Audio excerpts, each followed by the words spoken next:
હમણાં 4 દિવસ પહેલા તમે સમાચાર સાંભળ્યા હશે, એક 12 વર્ષનો છોકરો ઓનલાઈન ગેમિંગમાં 40,000 રૂપિયા હારી ગયો. સાંભળ્યું છે? સાંભળ્યું ને? અને ગળે ફાંસો કરીને લટકીને મરી ગયો. સંસ્કાર નહીં. અત્યારે મા બાપને એમ છે કે અમારા છોકરા ગેજેટ્સ વધારે સારી રીતે ઉપયોગ કરતા થાય, મોડર્ન તો જ કહેવાય, આઈફોન સારી રીતે ઓપરેટ કરે તો મોડર્ન કહેવાય. See I am not against it. તમારા સંતાનોને જ્યારે જે ગેજેટની જરૂર હોય ચોક્કસ આપજો.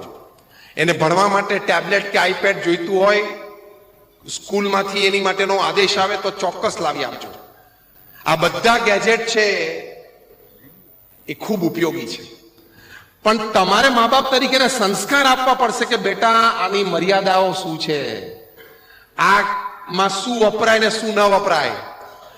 તમને આશ્ચર્ય થશે કે 1988 કે 90ની સાલમાં પ્રમુખ સ્વામી મહારાજ અમેરિકા પધારેલા ત્યારે ન્યુયોર્ક એરપોર્ટ ઉપર એક પત્રકારે પ્રમુખ સ્વામી મહારાજને પૂછેલું કે આ મોડર્ન ટેકનોલોજી અને ઇન્ટરનેટ છે એ આશીર્વાદ છે કે શ્રાપ છે. પ્રમુખ સ્વામી મહારાજે પોતાના વિશાળ અનુભવ પરથી, કારણ કે દુનિયાના 60 દેશોમાં 18,000 ગામડા અને શહેરોમાં જાતે ગયેલા છે, 4 મિલિયન 40 લાખ લોકોને વ્યક્તિગત મળેલા છે. અમારા જેવા 1100 સંતોને દીક્ષા આપી, 55,000નો અમારો વોલેન્ટિયર ફોર્સ, અને મેં કહ્યું એમ 1300 સંસ્થા ઊભી કરી. લોકો એમને પત્ર લખતા હતા, એવા 7.5 લાખ પત્રોના જાતે જવાબ આપ્યા છે, અને 45 વર્ષ સુધી રોજના 70 પત્રો એ વાંચતા અને જવાબ આપતા, 90 વર્ષની ઉંમર સુધી. અત્યારે અમારા ગુરુવરી મહંત સ્વામી મહારાજ છે, 88 વર્ષની ઉંમરે રોજના 150 પત્રોના ઉત્તર આપે છે, 150. તો આટલું મોટું તંત્ર ચાલે. 3.5 લાખ ઘર, ઓફિસ, ફેક્ટરીમાં એમણે પધરામણી કરી છે. એ પ્રમુખ સ્વામી મહારાજે આ પત્રકારને આ પ્રશ્નના ઉત્તરમાં જવાબ આપ્યો કે ટેકનોલોજી અને ઇન્ટરનેટ વિવેકથી વાપરે તો આશીર્વાદ છે, વિવેક ચૂકી જાય તો શ્રાપ છે.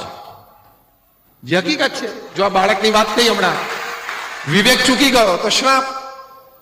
એટલે પરિવારને ખાસ સંસ્કાર આપજો.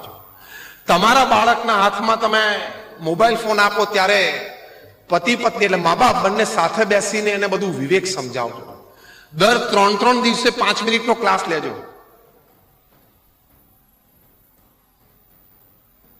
તો એને વિવેક બુદ્ધિ દ્રઢ થશે. તમે ઘણી વખત તમારા બાળકને બર્થડે પ્રેઝન્ટમાં આઈફોન આપો, એની ના નથી, ઓકે, સમય યોગ્ય આવે તમે આપો, એના ફ્રેન્ડ સર્કલમાં બધા પાસે હોય, તમને અનુકૂળ હોય તમે આપો, તેની ના નથી. પણ તમને ખબર છે એપલ ફોન જેને શોધ્યો, સ્ટીવ જોબ્સ, એ તો 56 વર્ષની ઉંમરે કેન્સરથી મૃત્યુ પામ્યા 7-8 વર્ષ પહેલા, પણ એમનું જીવન ચરિત્ર લખાણું છે. જીવન ચરિત્રનું નામ છે સ્ટીવ જોબ્સ. માતા પિતા તરીકે તમારે સંતાનનો ઉછેર કેવી રીતે કરવો જોઈએ ને, એ જો તમારે સારી રીતે સમજવું હોય તો જીવન ચરિત્ર વાંચવું જોઈએ. નિક બિલ્ટન નામના એમના ખાસ મિત્ર, એમણે પ્રસંગ લખ્યો છે આ પુસ્તકમાં કે એક દિવસ સ્ટીવ જોબ્સ એના પરિવારે અમને એમના ઘરે રાત્રિ ભોજન માટે બોલાવ્યા, તમે આવો. બંને નાનપણના મિત્રો. નિક બિલ્ટને એમને કહ્યું કે એમના ઘરે ડાઇનિંગ ટેબલ ઉપર બેઠા ત્યારે સાહજિક મેં શરૂઆત કરી કે સ્ટીવ, હું તો એમ સમજતો હતો કે તારા ઘરની બધી દિવાલો એ મોટી મોટી ટચ સ્ક્રીન જ હશે. મજાકમાં વાત શરૂ કરી. એમ કરતા કરતા બંને પરિવાર બેઠા હતા ડિનર ટેબલ ઉપર, બંને પરિવારના 12, 14, 17 વર્ષના સંતાન. પછી નિક બિલ્ટન લખે છે આ જીવન ચરિત્રમાં કે મેં સ્ટીવ જોબ્સને પૂછ્યું કે તારા બાળકો કયો આઈફોન યુઝ કરે છે. એટલે કે સ્ટીવ જોબ્સે મને જમતા જમતા જવાબ આપ્યો, મને શું કામ પૂછે છે, મારા બાળકોને પૂછને. મિત્રતા હતી, એવી છૂટથી વાત થાય. નિક બિલ્ટને સ્ટીવ જોબ્સના દીકરા અને દીકરી, એકની ઉંમર કંઈક 12-13 વર્ષની હતી, બીજાની ઉંમર 14-15 વર્ષની હતી, કે વિચ આઈફોન્સ ડુ યુ યુઝ, તમે કયો આઈફોન વાપરો છો. ત્યારે બંને બાળકો, દીકરો અને દીકરી, આમ નીચે જોઈને જમવાનું ચાલુ રાખ્યું. એટલે આને આશ્ચર્ય થયું. એટલે ફરી કદાચ સ્ટીવ જોબ્સને પૂછ્યું. સ્ટીવ જોબ્સે કીધું, સાંભળજો હા, કે હજી મારા બાળકોએ આઈફોનનો સ્પર્શ કર્યો નથી. આઈફોનનો બનાવનાર વ્યક્તિ વાત કરે છે, આ જીવન ચરિત્રમાં લખેલો પ્રસંગ. નિક બિલ્ટને કીધું કે મારા હાથમાંથી સ્પૂન છટકી ગઈ. કે સ્ટીવ શું વાત કરે છે, આખી દુનિયાને તે આઈફોન આપ્યો ને તારા બાળકોના હાથમાં તે નથી આપ્યો. સ્ટીવ જોબ્સે લખ્યું, they are yet to mature for that. હજી આઈફોન જેવો આવી એક ગેજેટ, સ્માર્ટફોન વાપરવા માટે હજી એની પીડતા નથી આવી. હજી અમે રોજ એના લેસન લઈએ છીએ. સ્ટીવ જોબ્સ, તમને આશ્ચર્ય થશે કે અત્યારે પૃથ્વી ઉપર દર સેકન્ડે 10 આઈફોન વેચાય છે. અને પૃથ્વી પર જેટલા આઈફોન જેનો ઢગલો ભેગો કરો એટલે પેરિસના આઈફિલ ટાવર કરતા ઊંચો થઈ જાય. અને 5 વર્ષ પહેલા કંપનીનું રેવન્યુ હતું $1400 અબજ. ખબર પડી હું શું આંકડો બોલ્યો? $1400 બિલિયન, જે દુનિયાના 90% દેશોના જીડીપી કરતા વધારે છે. હવે ખબર પડી? દુનિયાના 90% દેશોની જીડીપી કરતા એપલનું રેવન્યુ વધારે છે. એનો માલિક કે મારા સંતાનોના હાથમાં જે મેં આઈફોન નથી આપ્યો. કેમ? તો કે હજી હું એને એની મર્યાદાઓ, આનો વિવેક હું એને શીખવાડું છું. તો જો પ્રમુખ સ્વામી મહારાજે વાત કરી છે સાચી છે. આવા મોટા પુરુષોના મનમાં પણ આ વિચાર છે. એટલે સંસ્કાર ખાસ આપજો. આ તો મેં ખાલી ફોનની વાત કરી, પણ દરેક રીતે હાર્વર્ડ યુનિવર્સિટીએ કીધું કે બાળકો પહેલી ગાળ બોલતા એના મા બાપ પાસેથી શીખે છે, અને એમાં એની માતા પાસેથી શીખે છે. કારણ કે આમ નાના બાળકને મારે ને તો વાલથી બોલે, જુઠ્ઠો થઈ ગયો છું, સાલો ને જુઠ્ઠો ને. તો એકવાર એક 4 વર્ષના બાળક ઘરમાં હતો, એના પપ્પા સાંજે આવે 8 વાગે ઓફિસથી, તો કે જુઠ્ઠો આવ્યો. એના ફાધરને આશ્ચર્ય થયું કે હા મને કહે છે જુઠ્ઠો આવ્યો એમ. પછી તપાસથી જ ખબર પડી કે એની માં છે આમ વાલથી કહ્યું કે આમ એ જુઠ્ઠું, નાના બાળકને 4 વર્ષના તો શું જુઠ્ઠું બોલવું ના બોલવું ખબર હોય, પણ આમ વાલથી ઘણી કે જુઠ્ઠો થઈ ગયો છું, જુઠ્ઠો થઈ ગયો છું એમ બોલે. એમાંથી એ વર્ડ એને ઘૂસી ગયો. તેને તો વિવેક છે નહીં 4 વર્ષના બાળકને. એના બાપને કહી દીધું જુઠ્ઠો આવ્યો. એટલે સંસ્કાર તમારે આપવા પડે. તમને ખબર છે કદાચ ભારતને 2 સચિન તેંડુલકર મળવાના હતા, પણ એક જ મળ્યા. એનું કારણ બીજા પરિવારમાં સંસ્કારનો અભાવ. હું તમને એની વાત કહું. સચિન તેંડુલકર જ્યારે ત્યાં દાદર જીમખાનામાં નેટ્સમાં પ્રેક્ટિસમાં જતા ત્યારે એમની સાથે એક એમની જ ઉંમરનો એક ક્રિકેટર હતો, એનું નામ અનિલ ગુરવ. એ અનિલ ગુરવ એના પણ કોચ રમાકાંત અચરેકર, જે સચિન તેંડુલકરના પણ કોચ, બંનેના કોચ એક. સચિન તેંડુલકરના એક મિત્ર હતા વિનોદ કાંબલી, જે લેફ્ટ હેન્ડેડ બેટ્સમેન હતા, અને એ બંને જબરદસ્ત જોડી હતા, સચિન તેંડુલકર અને વિનોદ કાંબલી. રમાકાંત અચરેકર કોચ તરીકે સચિન તેંડુલકરને અને વિનોદ કાંબલીને કહેતા કે અનિલ ગુરવનો જે સ્ટ્રોક પ્લે છે ને એવો તમારે શીખવો પડશે. આ એના કોચનું પ્રમાણ.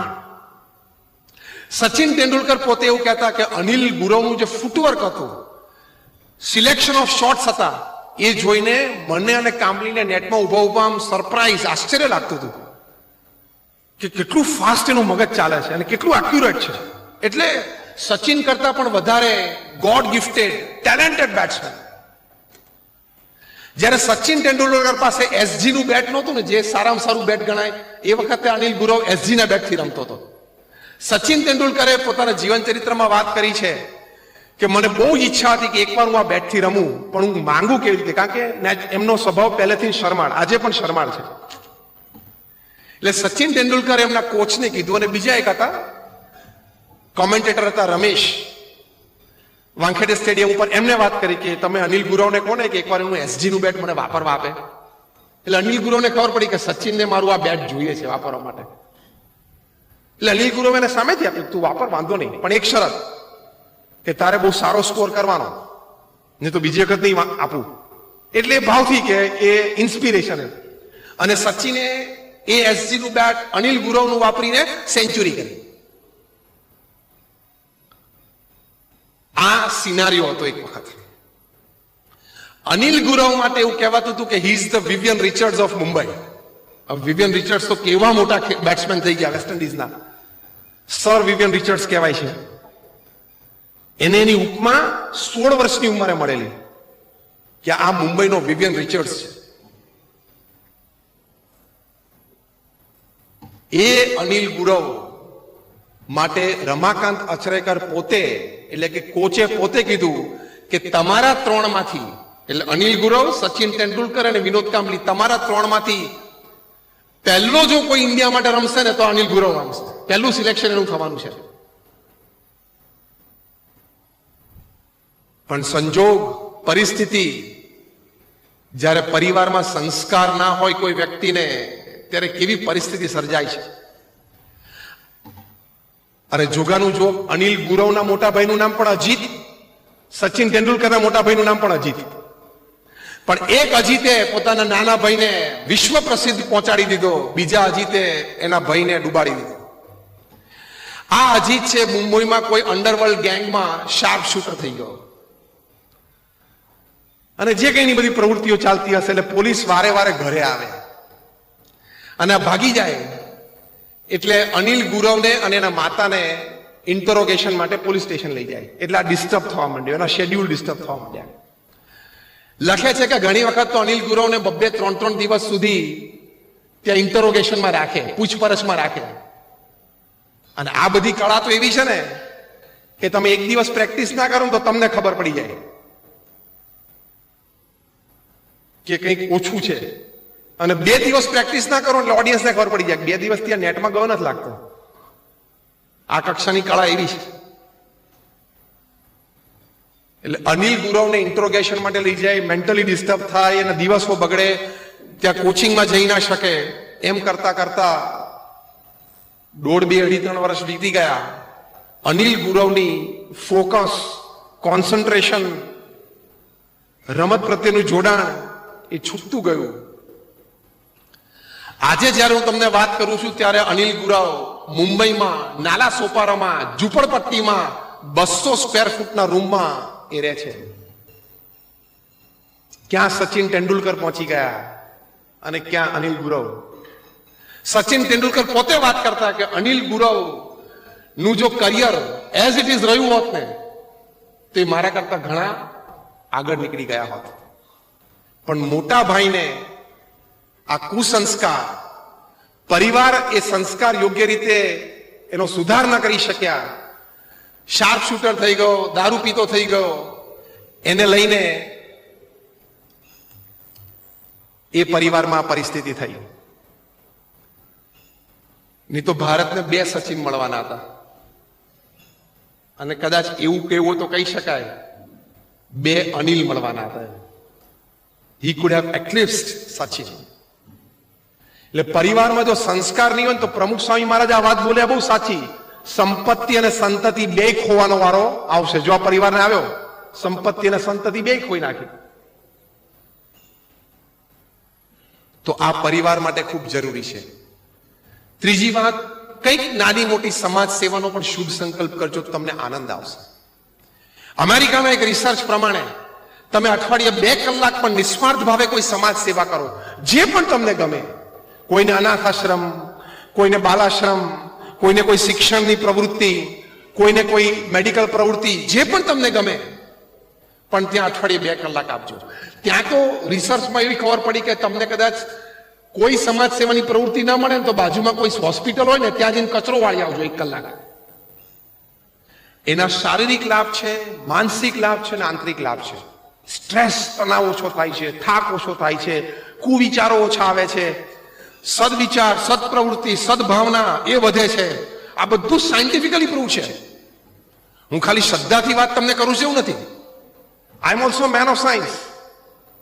એટલે હું તમને વિજ્ઞાન અને લોજિકથી પણ વાત કરીશ, અને મેન ઓફ સાયન્સની સાથે મેન ઓફ સ્પિરિચ્યુઆલિટી પણ છું. એટલે શ્રદ્ધા અને વિશ્વાસથી પણ વાત કરીશ. Like put a combination of logic, science, faith. તો પ્રૂવ થયેલું છે કે તમને સમાજ સેવાથી આનંદ છે. અને સમાજ સેવકો હોય એના ચહેરા ઉપર તમે આનંદ. આજે સવારે જ એક બહુ રાષ્ટ્રીય કક્ષાના, રાષ્ટ્રીય દરજ્જાના એક સમાજ સેવક એ ત્યાં બરોડામાં અમારા મંદિરે આવેલા. પછી અમે બેઠા ને લગભગ 20-25 મિનિટ અમારે સાહજિક બધી વાર્તાલાપ થયો. બહુ જ મોટી સંસ્થા. પણ હું તમને હૃદયપૂર્વક કહું કે એના ચહેરા ઉપર જે સાત્વિકતા હતી, એમના ચહેરા ઉપર જે આનંદ હતો, એ વેસ્ટ વોટર મેનેજમેન્ટમાં પીએચડી થયેલા છે. મોટી કંપનીના માલિક, પણ એ બધું એમના નાના ભાઈને આપી દીધું કે મેં 50 વર્ષ ઘણું કર્યું, હવે છોકરા કરશે, નાનો ભાઈ કરશે, એમ કરીને સોંપી દીધું. ફૂલ ટાઈમ સમાજ સેવા. પણ I tell you from my heart, મારા હૃદયથી હું તમને કહું અત્યારે કે મારી હૃદયની વખતે કબૂલાત હતી કે એમના ચહેરા ઉપર જે આનંદ હતો, જે સાત્વિકતા હતી, યુ ફીલ કે ધીસ ઇઝ લાઈફ, આ જીવન છે. તો એવો એક શુભ સંકલ્પ કરજો કે કંઈક નાની મોટી સમાજ સેવા કરવી છે, તો એનાથી પણ તમને જીવનમાં ખૂબ આનંદ આવશે. અને છેલ્લી વાત, હવે આપણે 10 મિનિટમાં પૂરું કરીએ. ભગવાન પ્રત્યેની શ્રદ્ધા, ભગવાન પ્રત્યેની ભક્તિ, એ પણ જીવનમાં દ્રઢ કરવાની. આમાં પણ વૈજ્ઞાનિક દ્રષ્ટિકોણથી ઘણી બધી વાત સંશોધનમાં આવી છે. આપણા મહાન સત્શાસ્ત્રોને, ઋષિ મુનિઓ તો આપણને અનુભવથી વાત કરી છે. યુનિવર્સિટી ઓફ કોલંબિયામાં રિસર્ચ થઈ કે જે પરિવારમાં ધર્મ પ્રત્યેની શ્રદ્ધા છે, પરિવારજનોને કંઈક ભગવાન પ્રત્યેની ભક્તિ છે. આપણે અહીંયા કેમ્પસની વચ્ચોવચ ભગવાન શ્રી કૃષ્ણની મૂર્તિ પધરાવી છે, અને રોજ સવારે આપણે બધા પ્રાર્થના કરીએ છીએ. અમારા ડોક્ટર સ્વામીને આ વાતની ખબર જ છે, અને આ વાતની તેમને જોરશોરથી ઘણી જગ્યાએ વાત કરેલી છે. તો that element of faith, that element of devotion,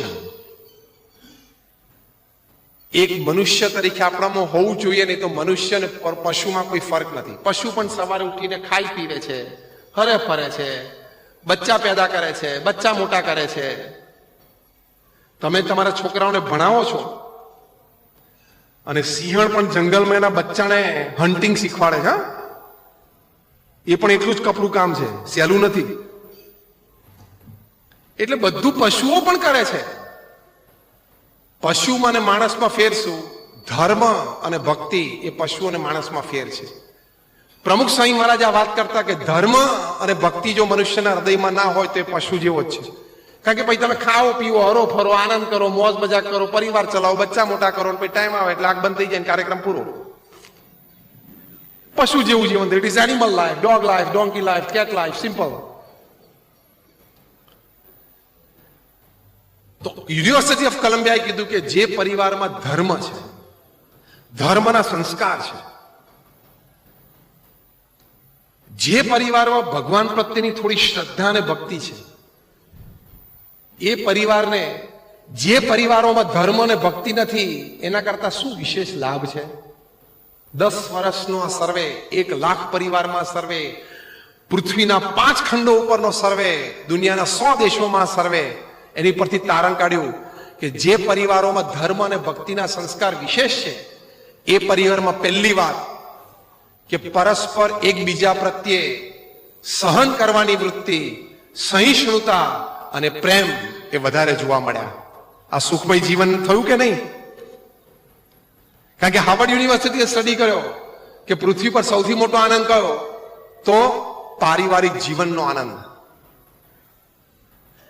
બીજી વાત કરી કે જે પરિવારોમાં ધર્મ અને ભક્તિ છે, પરિવારને બીજો શું લાભ છે કે એ લોકોના બાળકોના એકેડેમિક રિઝલ્ટ, એટલે શૈક્ષણિક પરિણામો, જે પરિવારમાં ધર્મ અને ભક્તિ નથી એના બાળકો કરતા સારા દેખાણા. ત્રીજું કીધું કે ધર્મ અને ભક્તિ જેના પરિવારમાં હોય એ પરિવારોના બાળકોમાં સ્કૂલની ફરિયાદો ઓછી આવે છે. ચોથી વાત કરી ધ ઓવરઓલ હેલ્થ, કે જે પરિવારોમાં ધર્મ અને ભક્તિના સંસ્કાર છે એ પરિવારજનોની ઓવરઓલ એનું સ્વાસ્થ્ય એ ધર્મ અને ભક્તિ નથી એવા પરિવારોના સ્વાસ્થ્ય કરતા ઘણું સારું જણાણું. તો આ બધું સુખમય જીવન માટે નથી આવતું? ધર્મ અને ભક્તિના સંસ્કારથી તમારા બાળકોનો અભ્યાસ તો સારો થતો હોય, તમારા બાળકોની ફરિયાદો ઓછી આવતી હોય, તમારું બધાનું પરિવારમાં બધા જ પરિવારજનોનું સ્વાસ્થ્ય સારું રહેતું હોય, તમારા પરિવાર વચ્ચે ટોલરન્સ, એક્સેપ્ટન્સ, એડજસ્ટમેન્ટ એટલે કે સહિષ્ણુતા, પ્રેમ, લાગણી, સહન કરવું એ વધી જતું હોય, તો એ સુખમય જીવન યાત્રા નથી? યસ ઓર નો? એ સુખમય જીવન યાત્રા છે. તો આ સાયન્ટિફિકલી સર્વેથી પ્રૂવ થયેલું છે. પણ આપણે ઘણી વખત કેવું છે કે અમે સંતો કહીએ તમને ઓછું મનાય, પણ એની એ જ વાત પાછી પશ્ચિમમાંથી રિસર્ચ થઈને આવે ને તો કે હવે બરોબર. આપણે કહીએ ને કે યોગ કરો તો યોગ ના કરે, પણ એ યોગ અમેરિકા જાય, યોગ વાયોજી યોગની પાછળ બિગ ઇન્ફ્લેટેડ અમેરિકન એ લાગે યોગા, અને પાછું આવે ને એટલે કે હવે કરું. આપણી માનસિકતા એવી છે. પણ આ હકીકત છે. એક છેલ્લો પ્રસંગ કહીને પૂરું કરું. જો ભગવાન પ્રત્યેની શ્રદ્ધા અને ભક્તિ તમને પ્રેક્ટિકલી શું લાભ આપે છે? Let us talk practical. આપણે થિયરીની વાતો નથી કરવી. રોજિંદા જીવનમાં મિનિટ ટુ મિનિટ તમને શું લાભ થાય છે? તો સૌથી મોટો લાભ એ છે કે કપરી પરિસ્થિતિ, પ્રતિકૂળ સંજોગોમાં તમને આ વાત સ્થિરતા આપશે, બે બાકડા થતા બચાવશે, સ્ટ્રેસ લેવલ તમારો ઓછો કરશે અને તમને આપઘાતમાંથી પણ બચાવશે. બહુ મોટા સાયકેટ્રિસ્ટ હતા કાર્લ યંગ, એમણે લખ્યું છે કે મેં 60 વર્ષ સુધી સાયકેટ્રિસ્ટની પ્રેક્ટિસ કરી. એટલે સાયકેટ્રિસ્ટ એટલે ગાંડા, સાયકેટ્રિક ગાંડાની ટ્રીટમેન્ટ કરી. કેટલા વર્ષ? 60 વર્ષ આંતરરાષ્ટ્રીય કક્ષાએ. અને સાયકેટ્રી વિભાગના પિતામહ કહેવાય કાર્લ યંગ. એમણે કહ્યું કે મેં 60 વર્ષ સુધી ગાંડાઓની ટ્રીટમેન્ટ કરી છે એને સાજા કરવા માટે. હવે વાક્ય સાંભળજો. ડોક્ટર કાર્લ યંગે કહ્યું કે 60 વર્ષ મેં ગાંડાઓની ટ્રીટમેન્ટ કરી, પણ એક પણ પેશન્ટ મારી પાસે એવો નહોતો કે જે ભગવાનમાં એને શ્રદ્ધા અને ભક્તિ હતી અને મારી ટ્રીટમેન્ટની જરૂર પડી હોય. સ્થિરતા, સ્ટેબિલિટી. 1972ની સાલમાં યુગાન્ડામાં ઈદી અમીનને રાતોરાત સપનું આવ્યું કે બધા એશિયનોને કાઢો. આપણા બધા ગુજરાતી ત્યાં યુગાન્ડામાં બધા લાખોપતિ અને કરોડોપતિ હતા, મર્સિડીઝ ફેરવતા હતા. 60 અને 70ના દાયકામાં મોટી મોટી દુકાનોના માલિક હતા, ફેક્ટરીઓના માલિક હતા. અને ઈદી અમીન આવ્યા અને કે 72 કલાકમાં દેશ છોડો, પહેરેલા કપડે છોડો. અને સૈનિકો ઘરે ઘરે ગયા કાઢવા માટે. પહેરેલા કપડે નીકળો તો શૂટ કરી દઈએ. ઘણાને શૂટે કર્યા. પણ યુગાન્ડા બ્રિટિશ કોલોની હતી એટલે બધા પાસે બ્રિટિશ પાસપોર્ટ હતો. પણ ઘણા બધા વૃદ્ધો હતા કે આપણે 60-70 થઈ ગયા તો આપણે ભારત પાછા જવાનું 10 જ વર્ષ છે. ઘણા યંગસ્ટર હતા ને બધા લંડન ગયા. 72 કલાકમાં તો બધા જ એશિયન્સને યુગાન્ડામાંથી કાઢી મૂક્યા. અને યુગાન્ડા એવો દેશ છે ઈસ્ટ આફ્રિકાનો જેની માટે કહેવત છે કે રાત્રે તમે સામેણાની સળી એ જમીનમાં નાખીને સુઈ જાઓ એટલે સવારે એની પર ગુલાબ આવી ગયું હોય. એટલી ફળદ્રુપ જમીન, દુનિયાની સૌથી ફળદ્રુપ જમીન. રાત્રે તમારે સામેણાની સળી જમીનમાં ઊભી રોપી દેવાની અને સવારે એની પર ગુલાબ આવી ગયું હોય. આ કહેવત છે કે જમીનની ફળદ્રુપતા વર્ણવવા માટેની કહેવત છે. આ બધા લંડન ગયા. મર્સિડીઝ ફેરવતા હતા એ બધા બીજે દિવસે સવારે લંડનમાં ઘરે ઘરે છાપા નાખવા જતા હતા. કેવી પરિસ્થિતિ થયા? આ બધું 72 કલાકમાં જ થયું છે. માણસ ગાંડો થઈ જાય કે નહીં? કોઈના દુકાનમાં કચરા પોતા કરવા માટે રહ્યા. 72 કલાકમાં પહેલા એની પાસે 6 બેડરૂમનું એર કન્ડિશન હાઉસ હતું અને ઘરમાં 10 આફ્રિકનો કામ કરતા હતા. અને 72 કલાક પછી એ લંડનમાં કોઈની દુકાનમાં કચરા પોતા કરતા હતા. શું પરિસ્થિતિ થાય?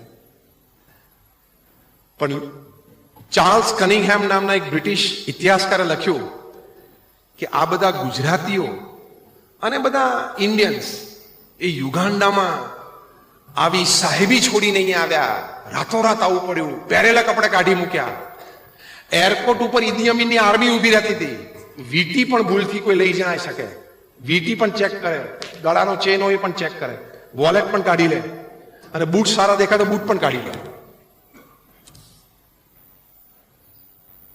ચાર્લ્સ કનિંગહેમ લખે છે કે આ બધા અહીંયા આવ્યા, હું એમાંના ઘણા બધાને મળ્યો છું. દુઃખ હતું એ લોકો, એમાં બે મત નથી. ઘણો આઘાતે લાગેલો, પણ એ લોકો આકુળ વ્યાકુળ નહોતા. એ લોકો બે બાકડા નહોતા થઈ ગયા, જીવન હારી ગયા છે એવું એ લોકોને મનમાં નહોતું. એ લોકો જે કામ મળ્યું કરવા માંડ્યા. એની પાછળનું રહસ્ય શોધવાનો મેં પ્રયત્ન કર્યો. પછી ચાર્લ્સ કનિંગહેમ લખે છે કે બધાનો ઇન્ટરવ્યુ મેં લીધો બધાના મોઢામાં એક જ શબ્દ હતા કે યુગાન્ડામાં જાઓ જલાલી, સાહેબી અને મોજ શોખ હતા એ ભગવાનની ઈચ્છા, અને આજે અહીંયા કચરા પોતા કરીએ છીએ એ ભગવાનની ઈચ્છા. અહીં મહેનત કરી લેશું. આ ભગવાનમાં શ્રદ્ધાનો મોટો લાભ છે. નહીં તો રોજ સવાર ઉઠીને પ્રશ્ન, માને કેમ આવું થયું? બધાને સવાર ઉઠીને આ પ્રશ્ન હોય છે, કેમ આવું થયું? નહોતું થવું જોઈતું. મારી જોડે જ કેમ આવું થયું? ભાઈ નહોતું થવું જોઈતું, થઈ ગયું, હવે શું કરું? બોલ. રડવું છે? આપઘાત કરવો છે? ભગવાનમાં શ્રદ્ધા હશે ને તો વિચાર રહેશે, કલ જો થા વો ભી ભગવાન કી इच्छा, आज जो है वो भी भगवान की इच्छा, और कल जो होगा वो भी. चले यूनियन बैंक वाले ने मुख्य बात कर दी है हम, क्योंकि आप ज्यादातर हिंदी समझते हो, मैं समझ सकता हूं कि मैं गुजराती में बोल रहा था, इसलिए शायद आपको सब कुछ समझ में तो नहीं आएगा. आया? हाँ, तो फिर अच्छी बात है. तो ये बात है, भगवान की इच्छा. भगवान की इच्छा से होता है. आनो मतलब એવું નથી કે પુરુષાર્થ ના કરવો. જંગી પુરુષાર્થ કરવો એ મનુષ્યનું કર્તવ્ય છે, મનુષ્યનું ગૌરવ છે. પણ એ પુરુષાર્થ પછી જે પરિણામ મળે ને એ સ્વીકાર કરવો ભગવાનની ઈચ્છાથી, એ પણ મનુષ્યનું ગૌરવ છે. આ વાત આપણને શીખવાડવાની છે. બસ આ વાત એક શીખી જાઓ ને, તમને આજે આખા પ્રવચનમાં એક વાત યાદ ના રહે ને તો આ વાત યાદ રાખજો કે હું મારી બુદ્ધિ, શક્તિ, આવડત, સંજોગો, વ્યવસ્થા, સહકાર થી બધો પુરુષાર્થ કરી લઈશ, લડી લઈશ છેલ્લા શ્વાસ સુધી. પણ પછી કદાચ મારી મનગમતી પદવી કે મનગમતું સ્થાન અથવા મનગમતો દરજ્જો કદાચ મને ન મળ્યો, એનાથી ઓછું મળ્યું, તો હું પ્રેમથી સ્વીકારી લઈશ. ભગવાનની ઈચ્છા, મારા પ્રાર્થમાં કદાચ આટલું જ લખ્યું હશે. એ વિચાર સાથે તમે જીવો ને એટલે એક દિવસ પણ તમારું મોઢું ઉતરેલી કઢી જેવું ના થાય. પીધેલી એક દિવસ પણ નહીં. અને શું કામ મોઢું ઉતરેલું રાખીએ? શું કામ હતાશા અને નિરાશામાં જઈએ? એક તો જીવું 70-80 વર્ષ, એમાં રોજના 8 કલાક જો સુઈએ એટલે 23 વર્ષ તો શું આમ જતા રહે? તો રહ્યું શું? એમાં મોઢું કરમાઈને શું કામ ફરું? સવારથી તાજા જ રહેવાનું, આનંદમાં જ રહેવાનું. મળ્યું બહુ સારું, ના મળ્યું વધારે સારું. કેમ? મળ્યું એ મારી ઈચ્છા, ના મળ્યું ભગવાનની ઈચ્છા, કંઈક બીજું હશે. આ વિચારથી જીવન અને જીવન યાત્રા સુખમય રહે. તો આપ સર્વે માટે અમે પ્રાર્થના કરીએ છીએ. ફરી વખત સૌજીભાઈનો ખૂબ ખૂબ આભાર કે એમના આયોજનથી આપણે આજે મળી શક્યા. એમની માટે, એમના બધા પરિવારજનો માટે અમે ખૂબ પ્રાર્થના કરીએ છીએ કે એમની ખૂબ પ્રગતિ થાય અને વહેલાસર વરાછાથી પાછું બધું અહીંયા તંત્ર ગોઠવાય. મને પાછળ દેખાડ્યું બધું ગોઠવાય જેવું, એ બધું વહેલું ગોઠવાઈ જાય અને જેટલો અત્યારે વર્કફોર્સ છે એનો ડબલ વર્કફોર્સ ઉભો થાય એવી આજના દિવસે પ્રાર્થના કરીએ છીએ.